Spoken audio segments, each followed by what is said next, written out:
siente, que lo incomoda, que le molesta, y la causa de que es desconocida.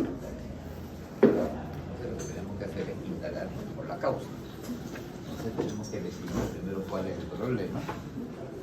Y al definir el problema nos podemos acercar de alguna manera, tener alguna idea. Y lógicamente establecer una relación médico-paciente basada en la confianza para lo que viene.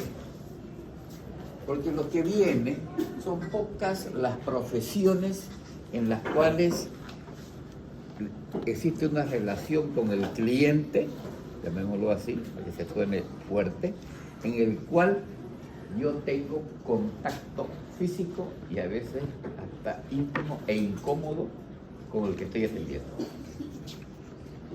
Son poquísimas las profesiones en las cuales yo necesito tener contacto físico. Y a veces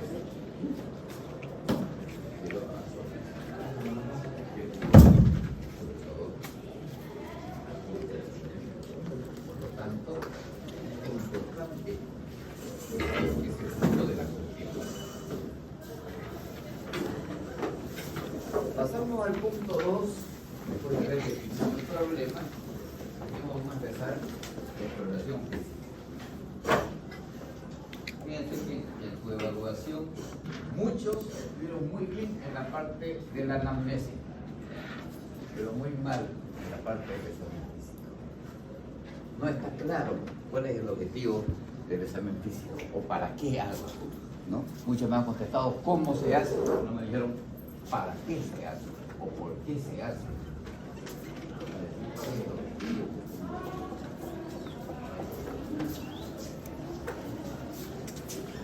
¿Qué está haciendo el dibujito? Buscando qué. Es una huella. Una pista. Una prueba. Buscando evidencia. Después que te pregunté todo lo que me dijiste, yo voy a ir después a buscar evidencia si lo que me dijiste está correcto, qué cosas están relacionadas físicamente con la historia que hemos construido. Entonces, en esa construcción de la historia de la educación sexual, vamos a ver, intentar buscar evidencias. Entonces decimos que el mundo de los sentidos importante en esta parte, a través de ellos tenemos que buscar evidencias. Entonces, ¿cuál es el objetivo de la exploración física? El primero de ellos es confirmar, lindo fuera que en la entradilla terminamos el examen físico y confirmamos o refutamos las hipótesis que nos generamos en la etapa inicial. Entonces, esa idea que teníamos sobre el posible diagnóstico es lo que llamamos hipótesis diagnóstica o presunción diagnóstica. Esta hipótesis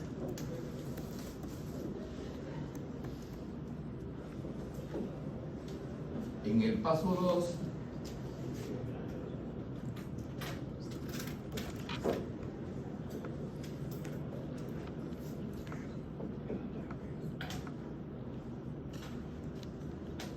lo que vamos a buscar es confirmar o refutar la hipótesis.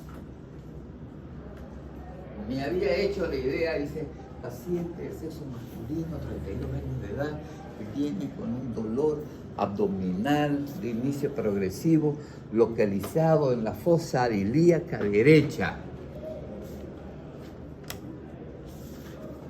de 8 horas de evolución, acompañado de náuseas que incrementa la neumonía. ¿Cuál es mi hipótesis diagnóstica? Apendicitis aguda. Al decir el examen físico, lo primero que me encuentro es una herida quirúrgica en la fosa ilíaca derecha. Ah, no, mira. Acabó. Ya, el examen físico ya me lo refutó. Una McBurney me refutó mi hipótesis que tenía. Estaba seguro que era eso. ¿Y qué pasó a ti? Ah, sí, me operaron. Chao, felicito. O caso contrario, voy a encontrar un dolor en la fosa ilíaca derecha con un Bruber positivo y ahí confirmamos el diagnóstico. No necesitamos más nada ya. Entonces, nos va a dar datos cuando no es tan evidente sobre la causa. Y ya buscamos causa. Y ya vamos a buscar cuál es la causa. Dijimos que la causa era el diagnóstico. La causa del problema viene a ser nuestro diagnóstico, sobre el cual mañana vamos a intervenir sobre esa causa. ¿Cuál es la causa real del problema? Además de ello, el examen físico nos va a proporcionar información relacionada acerca de dos palabritas importantes: la gravedad y la extensión. Y apréndansela bien: gravedad, extensión. Entonces, el mismo paciente solo tiene dolor en la fosa ilíaca derecha en la palpación, o puede tener dolor a la descompresión brusca en la fosa ilíaca derecha, o dolor a la expansión brusca en todo el abdomen, y además tener un abdomen en tabla, y además tener acompañamiento de fiebre y signos evidentes de deshidratación. ¿Sigue siendo apendicitis aguda? Sí, pero el examen físico me está diciendo que es una apendicitis grave, que ya está acompañada con peritonito.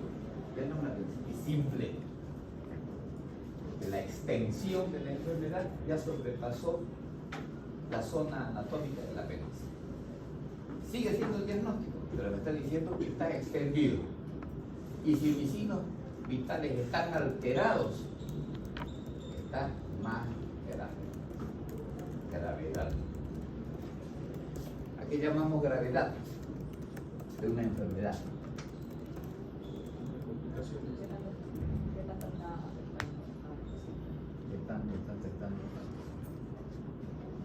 ¿Qué tan grave está mi paciente? Mi hijo que lo tiene intentando ahí.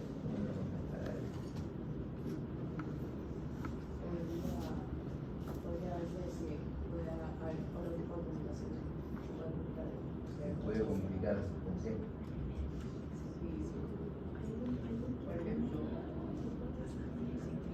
puede evolucionar Algo más grave. La gravedad bien grave, ¿no? Una gravedad bien grave. ¿Qué enfermedad? ¿Cuál es la enfermedad más grave que usted conoce?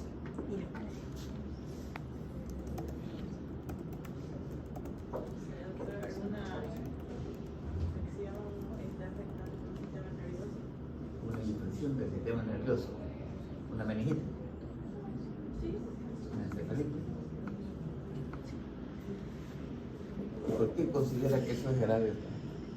Porque le quita absolutamente todo al paciente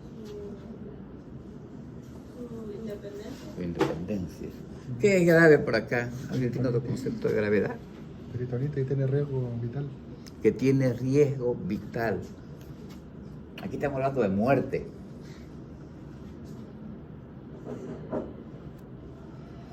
Si ustedes se recuerdan las clases que pasaban con el doctor Germán, cuando le dan pelota al pobre, ¿cuál es la tasa de mortalidad?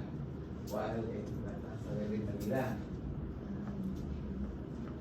¿Cuál es la diferencia entre tasa de mortalidad y tasa de letalidad?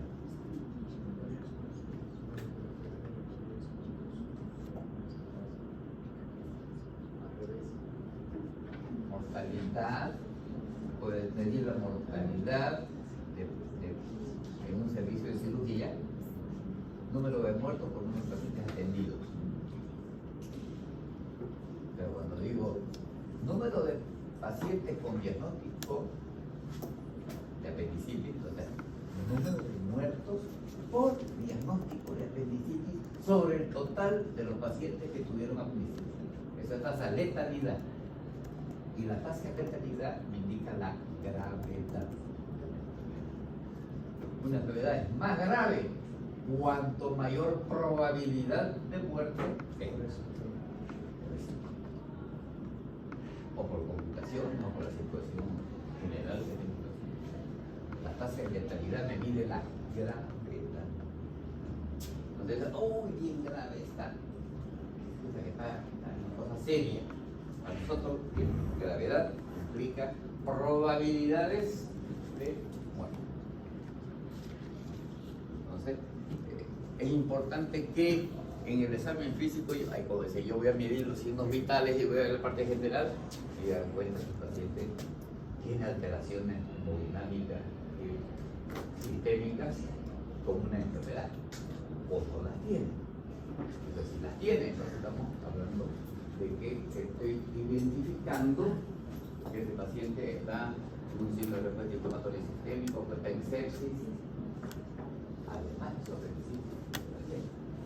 Y el vuelo tengo que identificarlo en el examen físico.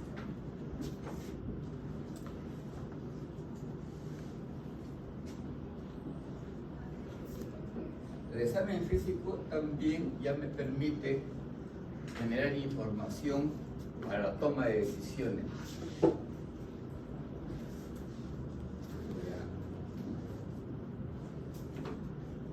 Por ejemplo, tengo un paciente con cirugía previa, heridas graves en el abdomen, deformidades, y ahí, la paroscópica no. O tiene unas alteraciones en la piel, o qué sé yo. Me puede hacer cambiar mi forma o mi vía de acceso a la parte terapéutica. Muy importante tomar ese punto. Y lo más importante que todo eso sea hecho con mucho respeto, con comunicación, con información al paciente. Le voy a tocar su barriga, permítame. Le voy a escuchar.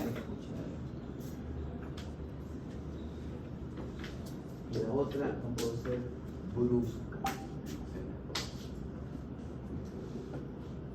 Si hay algo que yo sé que le va a causar dolor, por ejemplo, estoy sospechando de apendicitis, que me muero por hacerle un gluten para ver qué sale.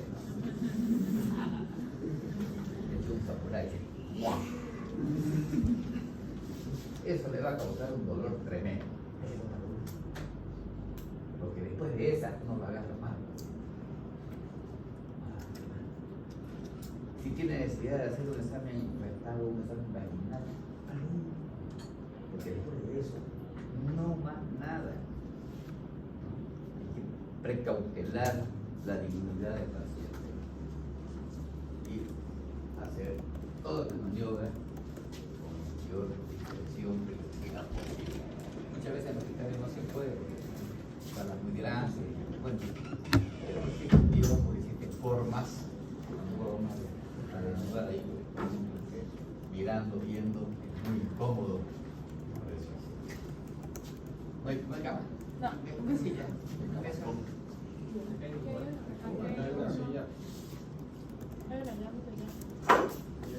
Ya me quedo acá. Acá. Lucas, como caballero. Por favor. Espérate. ¿No hay más? No. Compartamos nosotros. Ok. ¿Ahí?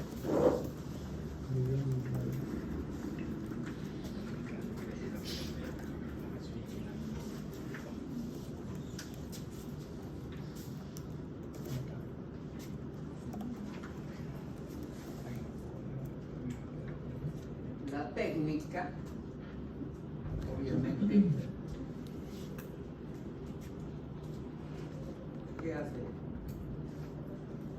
Nieguito, hermoso.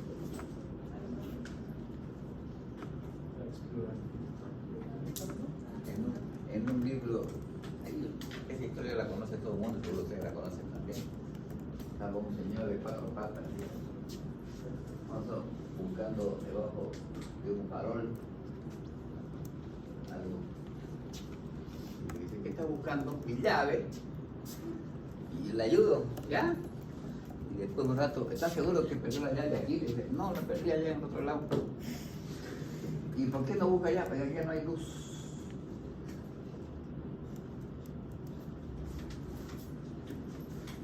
Muchas veces hay que buscarlo en otros lugares, ¿no? Pero algo que es claro, el que no sabe lo que busca, el que no sabe cómo buscar, tampoco. El cómo buscar responde a la técnica semiológica, el conocimiento de la semiología y de todas sus maniobras para poder devolver los datos de manera correcta. Porque si hago las maniobras incorrectas, el resultado también va a ser incorrecto y mi dato va a ser mal. Entonces, uno tiene que saber qué es lo que está buscando y cómo se busca lo que hay que buscar para que el resultado sea complicado.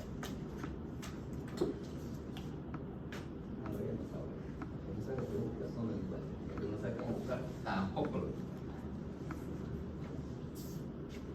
Eso es bien claro. Se decía que la semiología es la base de todo el diagnóstico. Ahí está la semiología, así que la reina de la canción. No nos olvidemos del propósito de lo que estamos viendo. Uno, confirmar. Igual, podemos encontrar la causa, pero tenemos que confirmar.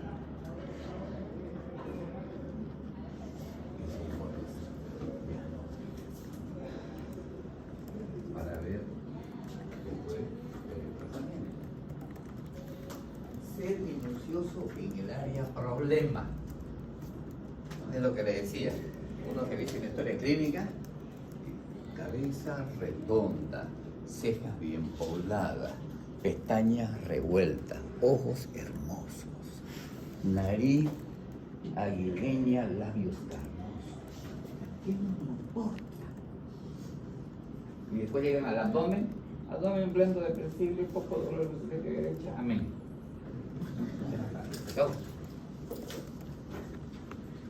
Claro, cuando llego al abdomen ya he escrito como 4 hojas, ¿no? Me he dedicado a ver la nariz, la boca, el cuello, el pelo, todo. Hay que enfocarse en el área problema. O sea, voy a ser más minucioso. Paciente con hernia. Eso es todo. Pero como la hernia no es del abdomen y dicen que es del abdomen, no hay dónde ponerla, entonces allá abajito ponen así, tumoración en la fosa ilíaca derecha o región inguinal. O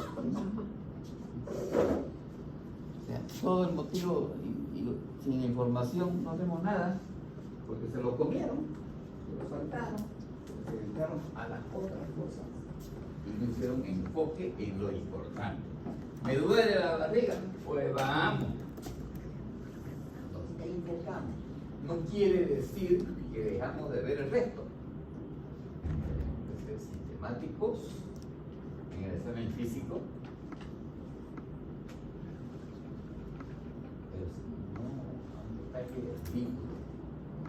Yo le he mostrado la práctica a tus compañeros cómo los externos ponen tórax, auscultación, cardiólogos, biocardiológicos, particulares, sin software, no sé cuánto, a la percusión, área cardíaca dentro del área espectacularmente puesto, la punta está en el quinto y el cuarto, la percusión está cerca.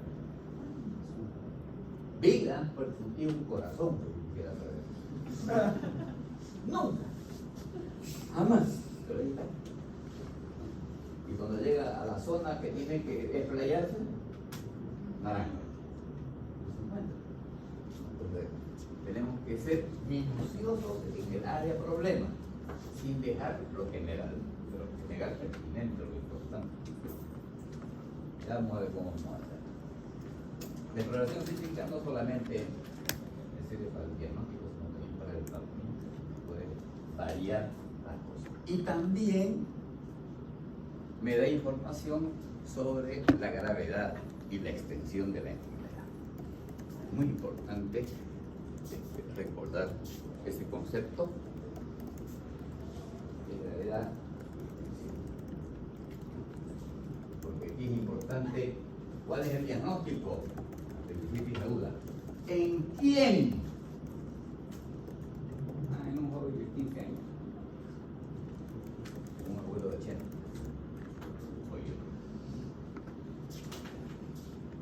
El quién es importante. No solamente el diagnóstico, no se varía una serie de cosas.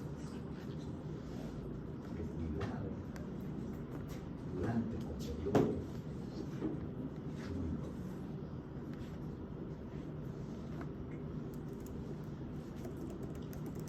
La presencia o de signos o historias de patologías que puedan estar asociadas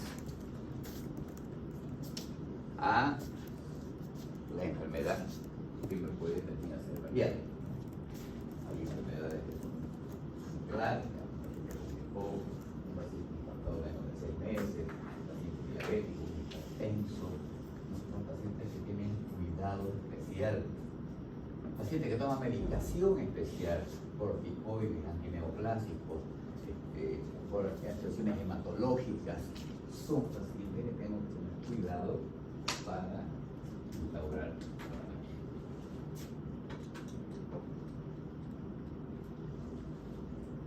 Mucho ojito. Esto ya dijimos, la consideración de la sensibilidad del paciente, explicar, explorar y dejar los signos molestos para el final. Generalmente en la parte aguda vamos a tener un diagnóstico o una sospecha diagnóstica fuerte. En la gran mayoría de la patología abdominal aguda, con el interrogatorio y el examen físico voy a tener diagnóstico. Salvo algunas por ahí que necesito de estas exploraciones complementarias para tener ya un diagnóstico confirmatorio.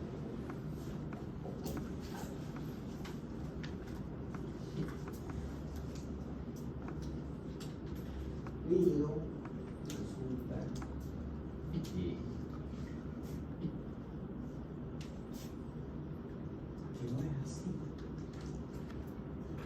Lo vemos todos los días. Llega un paciente con, como les he contado, le falta el externo en la frente, apendicitis aguda, pero no, vaya a hacerse una ecografía, lo más suave.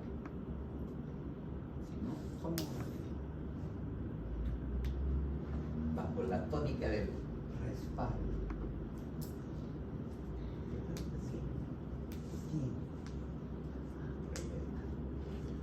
La medicina defensiva nos hace utilizar las exploraciones complementarias en demasía. Peor ahora que tenemos el SUS y bajo el concepto de que lo cubre el SUS, échale hermano, pida,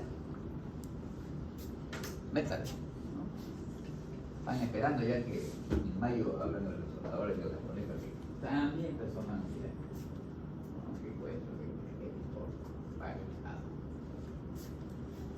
Entonces hay que ser muy coherente en los exámenes complementarios cuando yo los uso, porque yo tengo que saber el día de mañana, digo, le voy a pedir a este paciente un hemograma. Me van a tener que decir ¿qué espera encontrar en ese hemograma que le permita confirmar o refutar su hipótesis diagnóstica? Si no tiene respuesta, pues no le digo. No va a ayudar en nada. A ver si pillo algo.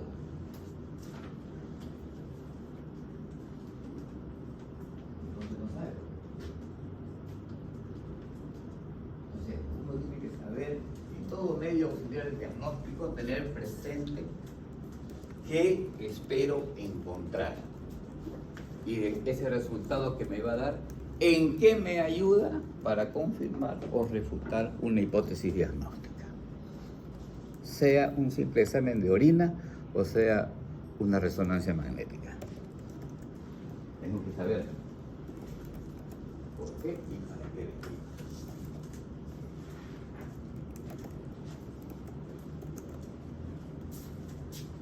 Entonces, las exploraciones complementarias me van a ayudar, en muchos casos, a llegar a un diagnóstico correcto. Pero es más importante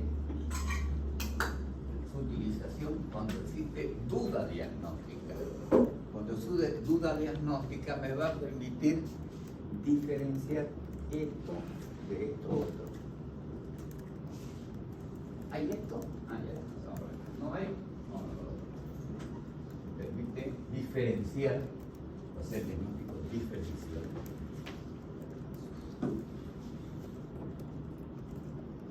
Nuevamente aparece la palabrita. Me permite evaluar la gravedad o extensión de la enfermedad. Ejemplo, un hemograma en un paciente con diagnóstico de apendicitis clínico. De un paciente que le hago el hemograma, me sale 7.500 blancos. En otro caso me sale 3.800 y en otro caso me sale 12.000. ¿Cuál es más grave?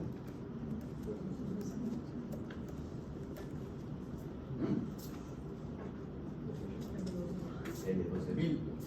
¿Por qué más? No sé. ¿Y qué pasa con el de 6.500? ¿Ah? Está normal porque está parámetro. Está normal. No lo verán entonces. Sigue siendo apendicitis. Los tres siguen siendo apendicitis. Solo que el hemograma, los blancos normales, quiere decir que tiene buena respuesta, buena capacidad. No está complicado, no está entrando en sepsis, ni mucho menos. Puede ser que esté comenzando la enfermedad y no tenga tiempo todavía que los blancos se disparen. El de 12-14 ya me está diciendo que la evolución de la enfermedad ya no es tan corta, sino que la repercusión sistémica ya está alcanzando cifras altas. El sistema de giro a la izquierda mayor aún. Lo mismo con el 3.500. Es lo mismo que el 20.500 que 20.000. El detenimiento es más grave porque eso tiene capacidad de esfuerzo, no tiene cómo defenderse directamente. Ya vamos a tener tiempo de entrar sobre estos problemas que son signos inequívocos, parte de los diagnósticos de sepsis. En la leucocitosis, la leucopenia, ambos extremos son más graves. Un Bloomberg es lo mismo que un adorno en tabla, está diciendo extensión de la enfermedad.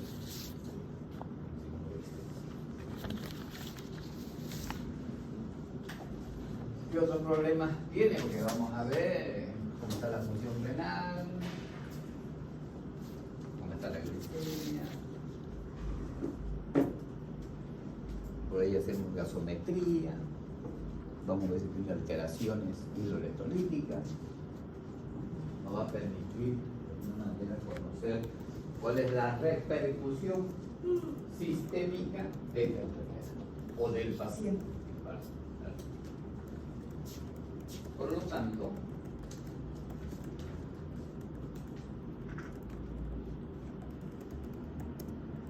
como decíamos, si ninguno de estos propósitos se puede cumplir, no tiene sentido. Es un gasto inútil. Y muchas veces recurro a una endoscopía, porque estamos invadiendo al paciente, tenemos que sedarlo, estamos exponiendo un cuerpo, si es innecesario, peor. Tiene que ser una ecografía. A lo mucho le vamos a apretar sus 200 pesos posibles si no hay centro. Una 8.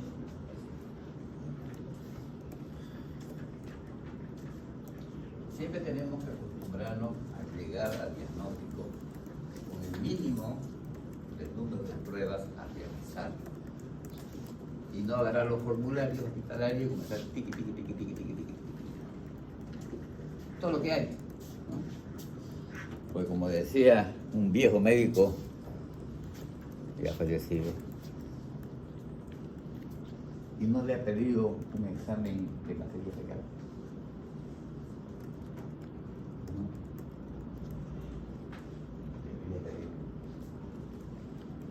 Él me preguntó, ¿y por qué? Ya que no sabe,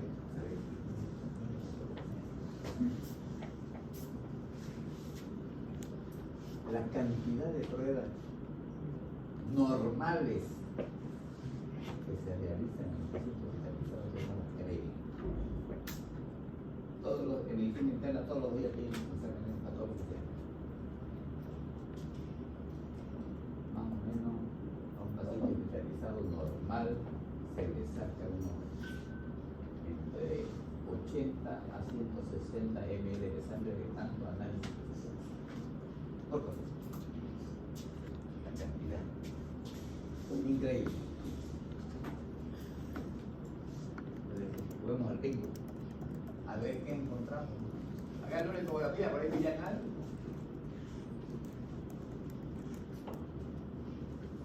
Reglas, cuidado con esas rutinas, tener en cuenta lo que se espera, importante. Conocer y entender, es lo que decía, ¿no? Yo tengo que saber qué información le da. Debería tener una endoscopía. ¿Qué información le va a dar a la endoscopía? Debe hacer un tránsito esofágico validado. ¿Qué información le va a dar? ¿Para qué le sirve? ¿Cómo se hace? ¿Cómo se ve? Nunca he visto. No la pila.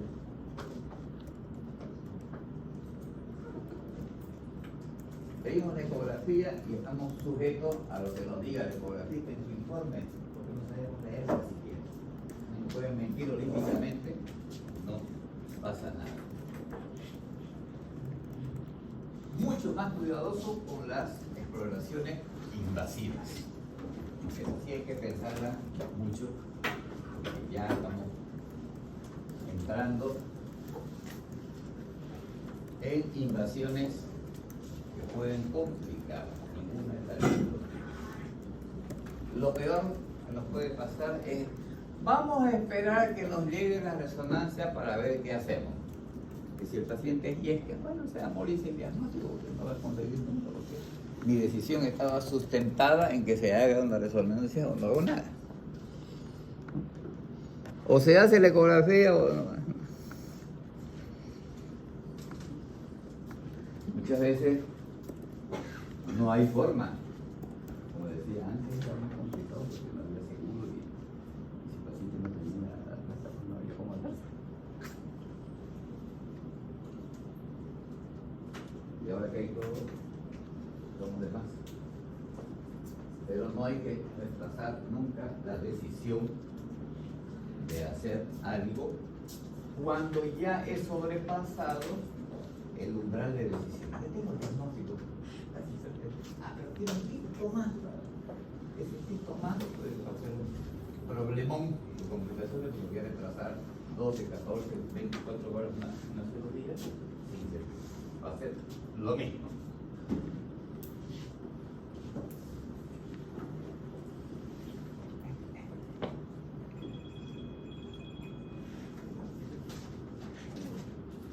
cómo hacemos esto, esta recolección de información. Entonces aquí vamos al tema de ambas, todos estos pasos que hemos realizado.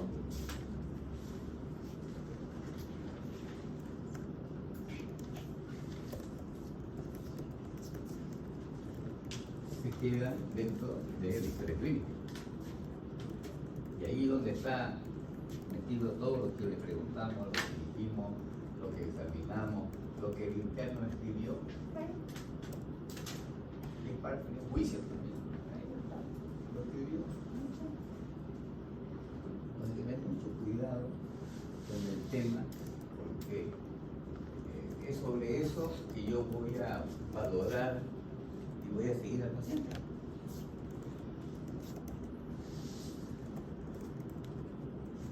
El año pasado tuve una salmonelosis, una sepsis por salmonelosis, por salmonella típica.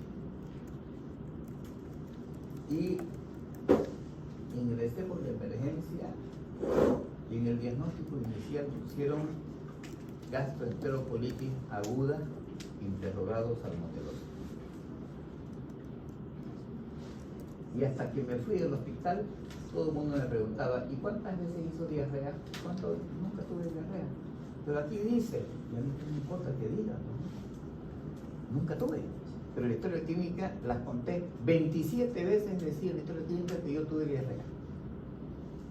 Y nunca me preguntó nadie, y nunca le dije a nadie que tuve diarrea. Pero como alguien puso gastroenterocolitis aguda, y estuvo. Ya, la suposición que tuvo diarrea, ya está. Ya estuvo. No había forma de evitarlo. Y como en el examen de orina inicial encontraron, creo que 3 leucocitos o 5 leucocitos, también hicieron infección urinaria.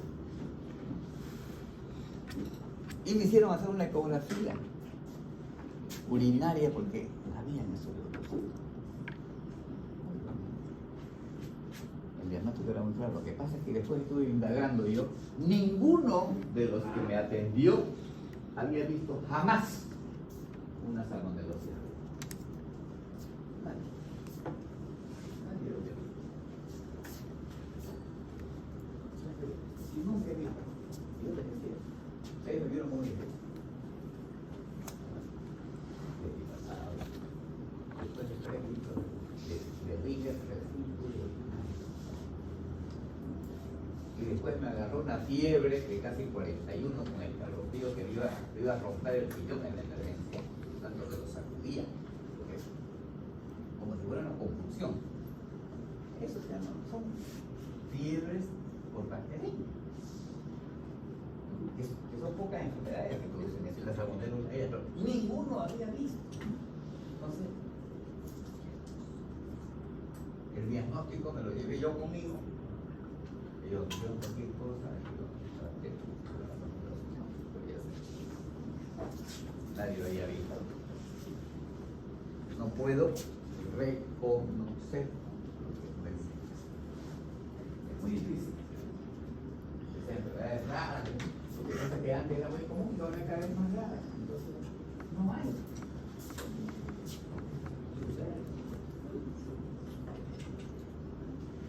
Bueno. Y a través de eso se comunica, y como muchos de ustedes han puesto en su evaluación, que es un documento médico. Por lo tanto, tengo que tener mucho cuidado con lo que escribo.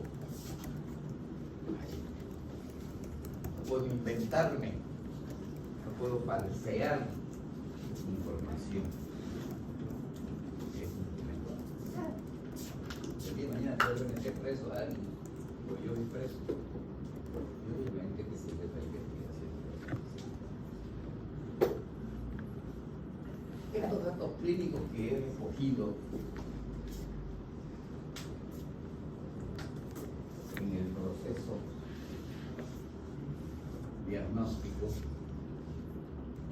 y que los analizo, como decíamos, en el que esta es la parte de la primera diapositiva, llega el momento en que yo tengo que, si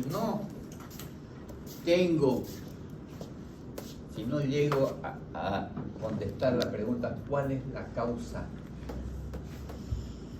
final? O sea, ¿cuál es el diagnóstico? Tengo que volver a analizar los datos. Y si no puedo aquí, vuelvo acá a volver a preguntar o volver a examinar, porque a lo mejor algo pregunté mal o examiné mal,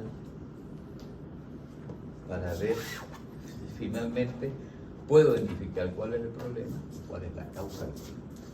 Aquí está la situación de la dualidad complicada que se nos presenta día a día, que si defino bien el problema, más fácil se hace la causa. Si defino mal el problema, difícilmente se llega a la causa. Muy importante. ¿Será o no será? Tampoco podemos llegar a probabilidades de 50-50. ¿Qué tengo yo? Apendicitis. ¿Estás seguro? Un 50%.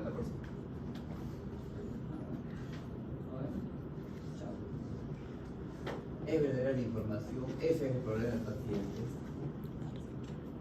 ¿Cuál es la enfermedad más probable? ¿Cuál es la gravedad de la enfermedad? Hay otras enfermedades que pueden afectar. Son un montón de datos clínicos que yo tengo que sopesar y ver para poder tomar, filtrar, porque cuando ya tengo mi sospecha,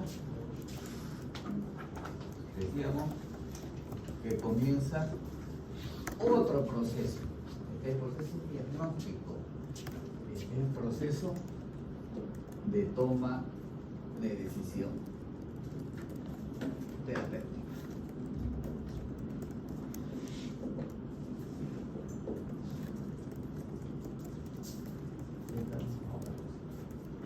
Entonces, si mi problema ha sido mal definido, si la causa que he encontrado yo está mal, mi decisión también va a ser equivocada. Me va a llevar por un camino difícil. Eso va a llevar. Entonces, la mente humana pues, es limitada. No podemos hacer muchas cosas al mismo tiempo, pero tenemos que entrenarla. Hablamos el otro día de desarrollar esa capacidad que tiene que tener el médico de pensamiento lateral. El pensamiento lateral. La capacidad de primero tener una mente que me haga actividad divergente. Voy a pensar opciones A, B, C, posibles. Y después comienzo a pasar una actividad convergente. En la medida que voy separando unos de otros, comienzo a disminuir las posibles y quedarme con el más probable. Más probable. Entonces, en la mente, muchas cosas al mismo tiempo es difícil. Hay que entrenarla. Si no me estuvo muy fácilmente con el primer pensamiento que tengo, no puedo equivocar. ¿Qué será heurístico? ¿Cómo viene la palabra heurístico? ¿Qué dice la inteligencia artificial sobre la heurística? Vamos a checar.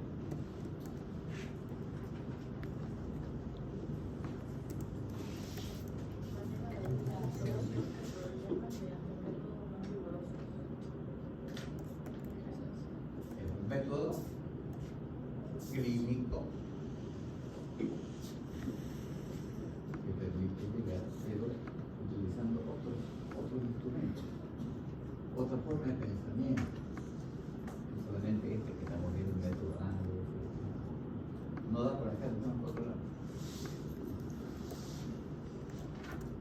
ejemplo, hacemos de doctor House y hacemos ensayos sobre, a ver, démosle cortito y luego cómo responde.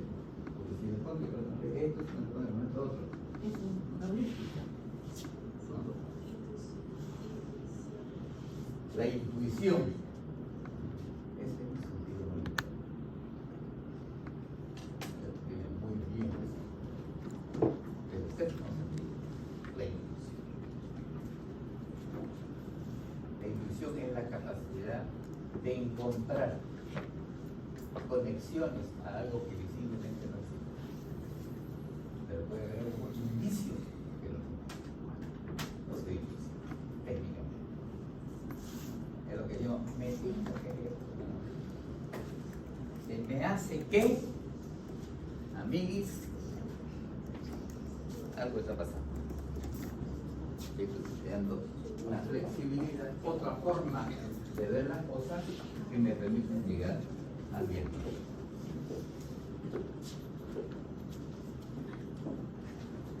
Los planteamientos determinísticos son los lineales. A más B más C más D igual tal cosa. Y vamos a ver, ¿no? Vamos a ver, por ejemplo, en el diagnóstico de la conjuntivitis aguda, según Tokio dice que tenemos de este grupo, de este otro, de este grupo, y tenemos uno de este, más uno de este, más uno de este, igual conjuntivitis aguda, ¿no? Ese es un método determinístico, ¿no? Que la aparición de síntomas o los temas de score, este más este más este, ya, al menos uno de este, o uno más uno de este, o más uno de este, ya está, tenemos ya. Y está basado justamente en medicina, basado en evidencia, y que la sumatoria de esos síntomas o signos o laboratorios que se presentan tienen alto peso diagnóstico de valor predictivo positivo. Está basado en eso, ¿no? El teorema de Bayes tiene mayor sensibilidad diagnóstica que síntoma. Por lo tanto, la sumatoria de este más este más este tiene una alta probabilidad de certeza diagnóstica. Eso es determinístico. El otro es probabilístico, que se mezcla. ¿Cuál es la probabilidad de que sea o que no sea? Y ahí vemos, ¿no? Ahí sí que vemos claramente que en el método que utilizan los belgas, por ejemplo, que es un método basado evidentemente probabilístico en el peso ponderado de las enfermedades, donde el valor de la sensibilidad, la especificidad, valor predictivo positivo, valor predictivo negativo, está basado en todo. Entonces les enseñan a ellos, les dicen, el dolor en la fosa ilíaca derecha tiene una sensibilidad de 72% para que no se lo es aguda, ¿no? Pero el lumbar tiene 82% de sensibilidad, ¿no? Y tiene 94% de especificidad. Por lo tanto, el valor predictivo positivo para la apendicitis aguda es de tanto, ¿no? Entonces, es netamente numérico. Yo tengo que aprender cuál es el peso específico de cada síntoma para encontrar el diagnóstico de la enfermedad. Complicado, pero mucho más preciso. Y en eso está basado en medicina de la evidencia. Al final, la sensibilidad y especificidad de cada uno de los síntomas para encontrar un diagnóstico.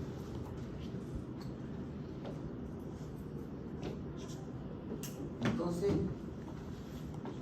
para hacerlo un poco más fácil o práctico, podemos decir que la mayoría de los diagnósticos de las enfermedades más comunes, el problema es que las son frecuentes, pero las comunes están muy bien estudiadas, ¿no?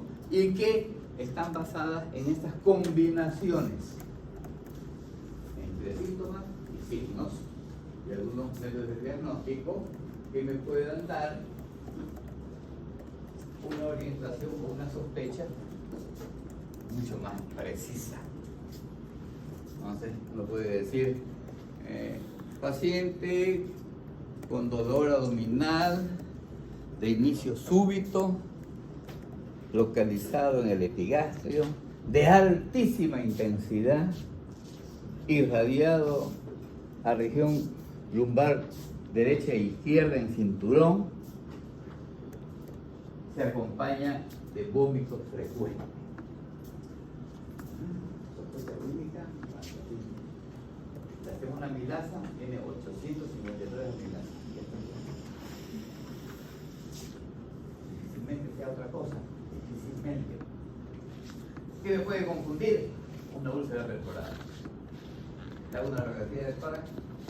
¿No hay ningún peritoneum? No. Ok, me quedo con la paqueta. Pero ya tengo más probable. Tengo aire. Ay, ya no me pasa. Siempre uno puede encontrar un medio o método que me permite acercarme a la probabilidad diagnóstica. ¿Para qué? Porque cuando yo tengo en este modelo dolor abdominal de alta intensidad súbito, okay, localizado en epigastrio, ajá, con náuseas y vómitos, ajá, con amilasa de 600, ajá, ya pasé el umbral de decisión. Yo decía, hagamos una ecografía, y el ecografista no sabe nada, y dice, edema un poco más. Me bajé a caer, ya me caí otra vez. Y sigo indagando. El método está basado así. Entonces, el método dice, una vez puse el umbral de decisión, no lo resta. Ya no. ¿Dónde la decisión? No lo sé. Si es quirúrgico o federal. Hay que llegar a la convicción. Porque a veces uno está con el paciente y ve todo indica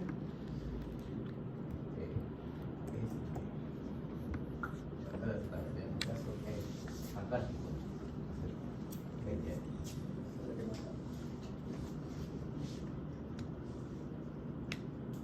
Llegaba con un paciente para hacer una endoscopía, creo. Ahí el paciente de la Caja Nacional, la niña de sur, estaba la niña de sur. Y en el pasillo le están notando,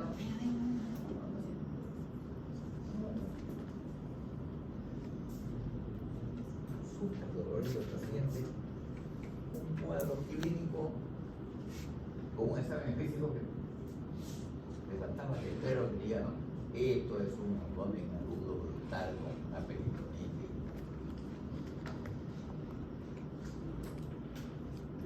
No debería hacer, no debería ser tan mal. Más bien vayan a hacer, digo,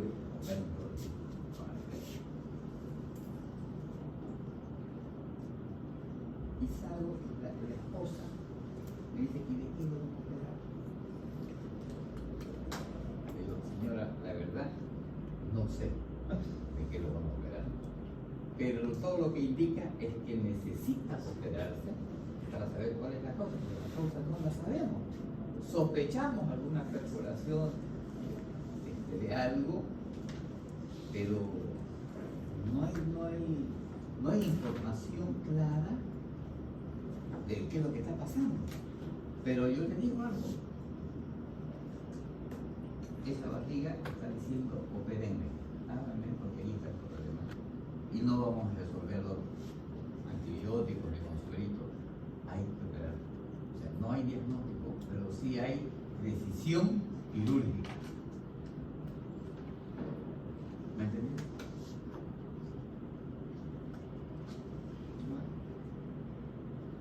A la hora me llama otro colega, oye, ¿la viste? Mi cuñado. ¿Cuál es tu cuñado? No, yo para acá, sí, bueno. La familia lo ha sacado, se lo lleva a una clínica y quiere que lo operemos. Me da confianza. Bueno, ya estaba internado, ya estaba en otro lado. ¿Qué era la simulación? Entramos, obviamente, a lo que abrimos el abdomen, un olorcito bastante típico de colon. Comenzamos a buscar y encontramos una perforación de recto. Obviamente que el paciente no iba a presión fálica externa va a provocarse una perforación recto en prácticas sexuales pervertidas.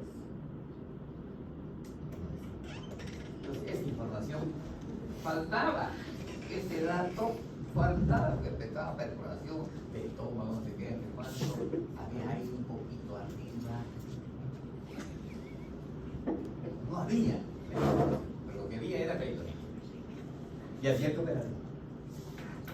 Y se operó. Y se salvó, obviamente, pero con todo las problemáticas que vienen por detrás. Casos muy graves de ser, que se muere también, entubado, qué sé yo. Al final, faltaba el dato, y los datos al final, el cuñado que entró a mirar la cirugía, pues, se encargó después del resto de las cosas. El otro tema es que uno tiene que aprender algo que le enseñaron en su momento y que en medicina el patognomónico no existe. Nunca van a encontrar un cuadro típico, exacto, ¿no? Es raro, ¿no? Y uno dice, la cronología de Murphy de la apendicitis aguda. Y cuando uno ve los resultados, 25% de predicción de cronología de Murphy en apendicitis aguda. O sea que si yo aprendí cronología de Murphy, me voy a tragar 7 pacientes de 10, no voy a diagnosticar, porque no los encontré. No encontré la cronología de Murphy. O sea que esta patognomónica tampoco había sido.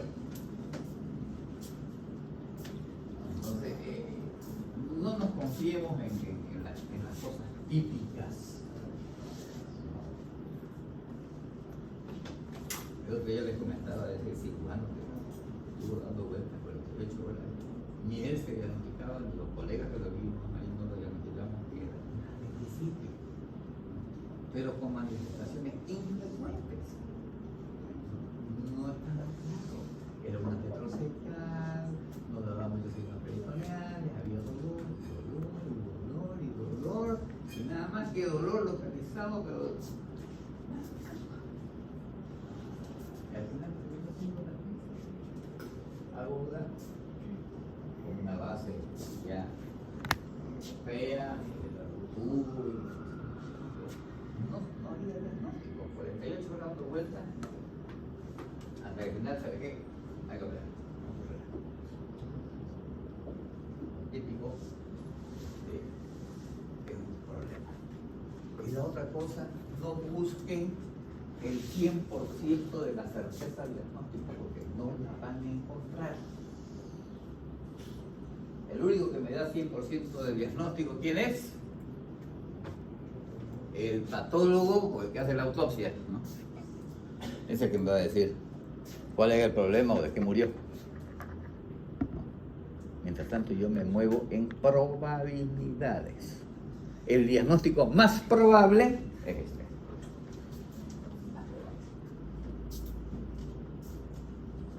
Tengo que sustentar probabilidad. Que la probabilidad invita a la acción. Ya lo sé.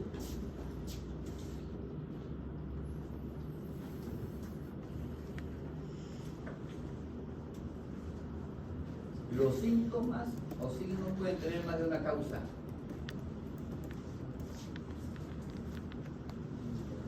Y el proceso de enfermedad puede dar lugar a más de una manifestación. Eso quiere decir, de alguna manera, que nos movemos dentro de lo que se denomina la incertidumbre.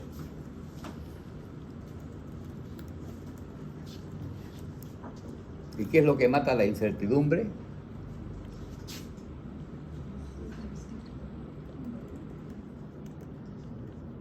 Lo vimos con usted el primer día de clase.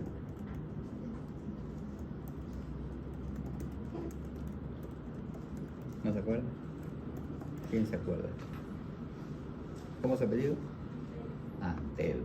¿Y qué le dije yo? Deportación. ¿Por qué? por la prevalencia. La prevalencia hace que yo ya no salte desde incertidumbre cero. Si el portero ve entrando a un hombre así,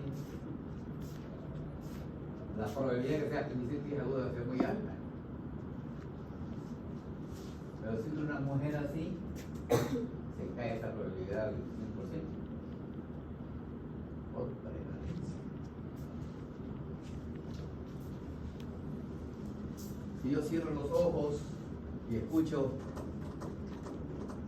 ¿en qué pienso? En caballo. ¿Yo estoy en el África? En cebra. Esto se llama prevalencia. Eso es prevalencia. Pero la prevalencia también nos intuba. Porque dicen, estamos en pandemia. Todo es COVID. Todo es COVID. Mi abuelo se murió por COVID. Ahora se me cabeza, asesinado. COVID. Ya está. Se llama el alodiagnóstico. Es tan frecuente que yo solamente pienso en eso. No siempre digo con fiebre. Ahorita no me toca de dengue, ahorita no lo tenga. ¿Para cualquier fiebre? Dengue o COVID. ¿A qué más le vamos a sacar? Porque de los urinarios. Ese es el halo. El halo diagnóstico. No etiquetar a los pacientes. La otra cosa es conocer nuestras limitaciones. Somos seres humanos, no lo sabemos todo, no lo podemos analizar todo. Pero está la inteligencia artificial.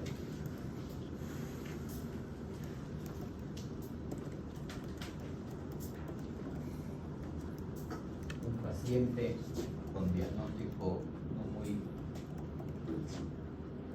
cierto. Dijimos a 5 residentes de primer año que a través de la inteligencia artificial lleguen a una sospecha de diagnóstico. Los 5 trajeron diagnósticos diferentes.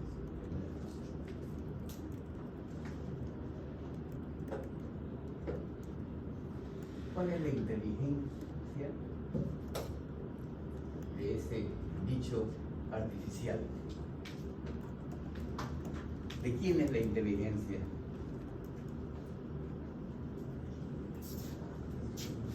Del programador. ¿Ah? Del programador. Del programador. De la base Estoy de de datos. acuerdo. ¿Ah? De la base de datos. Tampoco. De la Valencia. Tampoco. Del que hace la pregunta. Del que hace la pregunta, o sea, ¿cómo hago pregunta? En términos informáticos, ¿cómo es mi prompt? ¿Cuál es el prompt? Y ahí está la clave, porque yo no sé cómo preguntar. Cualquier cosa le voy a contestar. Si yo le meto los datos incompletos, poco precisos de lo que yo levanté, y te lo meto a ver, es un diagnóstico que pasa con lo que le estás poniendo. Él no es adivino. No puede venir a tocar, mirar, preguntar al paciente, tocarlo. No. Yo tengo que dar la información. Y si yo no recolecté bien mi información, estoy jodido. Y si la recogí bien, parece que ya tengo diagnóstico antes de preguntar.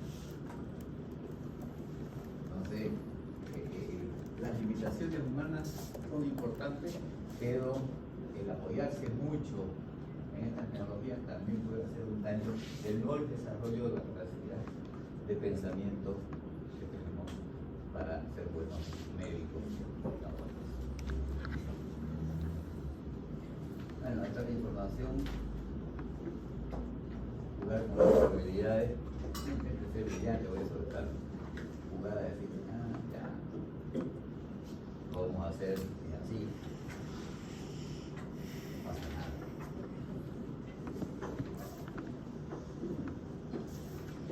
Esto más o menos es la línea de acción que vamos a tomar en clase. Todas las enfermedades que veamos, vamos a ver los síntomas, desmenuzado uno con cada uno, como son, qué vamos a notar en el examen físico, de los pies a la cabeza, enfocado en la parte que corresponda, qué medios auxiliares de diagnóstico vamos a hacer, qué vamos a esperar de hacer el hemograma, de la química, de la radiografía, de la ecografía, de la tomografía. Va a llegar a un diagnóstico. Y de ahí, ¿qué vamos a hacer con ese paciente? Yo como médico general, ¿qué voy a hacer? Antes de mandarlo, antes de enviarlo, o para tratarlo. Si es tratable.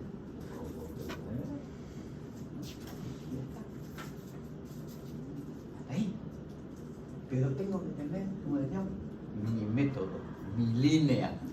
Y no me voy a salir de esa línea. Y los problemas que voy a tener es cuando me salgo de las líneas o cuando salto pasos y me voy, o empiezo por la cola. ¿No? Tengo que ir en orden. ¿Cómo hago el diagnóstico de la úlcera perforada? Le pido una respiratoria, si yo no peritoneo, ya está. No. Paso 1, paso 2. Eso está en el paso 3 o en el paso 4. ¿Sí? Y todo lo otro, ¿qué? Usted no está tratando una radiografía de tórax, está con un paciente con dolor abdominal. ¿En serio? No, una radiografía de tórax. Yo cuando le mandan, amiguis, mira a este paciente y le mandan dos hemogramas y un paciente.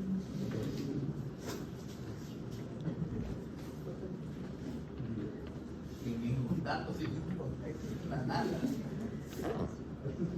Esto lo está viendo, no sabe nada. Bueno, vamos a empezar el día jueves con el tema de abdomen agudo.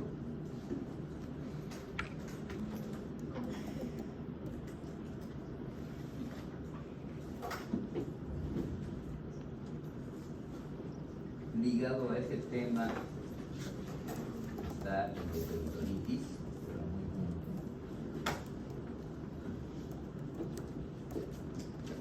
Comenzamos con la patología de la marea abdominal, una hernia de rehabilitaciones. Estos 4 temas forman parte del bloque número 1 que vamos a desarrollar dentro de la primera, del primer grupo de enfermedades. Entonces tenemos la parte de semiología, sigan estudiando la parte práctica de fase, historia clínica, examen físico, para que sea mucho más fácil de poder comprender.